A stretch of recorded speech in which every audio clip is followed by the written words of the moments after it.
Suppose ரத்தத்தில் cholesterol எடுத்தோம் வச்சுங்க, அடுத்த நொடி நம்ம இறந்துடுவோம்.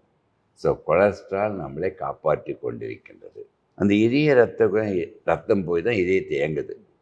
அதில் ஆக்சிஜன் இருக்கணும், சுகர் இருக்கணும், முக்கியமாக ரத்தத்தில் கொலஸ்ட்ரால் இருக்கணும். ஸோ ரத்தத்தில் கொலஸ்ட்ரால் இருப்பதால் மட்டும்தான் நம்ம இதயம், மூளை எல்லாம் இயங்குது. சப்போஸ் ரத்தத்தில் கொலஸ்ட்ரால் எடுத்தோம் வச்சுங்க, அடுத்த நொடி நம்ம இறந்துடுவோம். ஸோ கொலஸ்ட்ரால் நம்மளை காப்பாற்றி கொண்டிருக்கின்றது. எப்போ காப்பாற்றும்?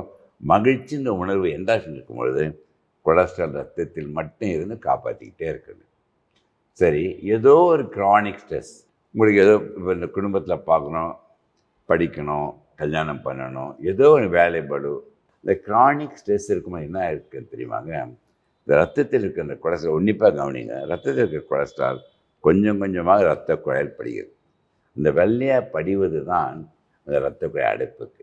ஸோ கொலஸ்ட்ரால் இரத்த குழாயில் படிந்து வருவதற்கு காரணம் நெகட்டிவ் ஸ்ட்ரெஸ், மகிழ்ச்சி இழக்கும்போது. அது க்ரானிக்காக வரும். அதுவும் அடைப்பு வந்து பைபாஸ் சர்ஜரி பண்ணியாச்சு. ஸோ பைபாஸ் சர்ஜரி பண்ணோன்னே பர்மனெண்ட் க்யூரும் கிடையாது. அது சொல்லி புரியுங்களா? ஸோ இந்த அடைப்பு வருவதற்கு 25 வருஷம் கூட ஆகலாம். அதுக்கு ஸ்டென்ட்டும் போடுறோம், பைபாஸ் சர்ஜரி பண்ணுறோம், எல்லாம் நினச்சிருக்காங்க, பர்மனெண்ட் க்யூர்ன்ட்டு கிடையாது.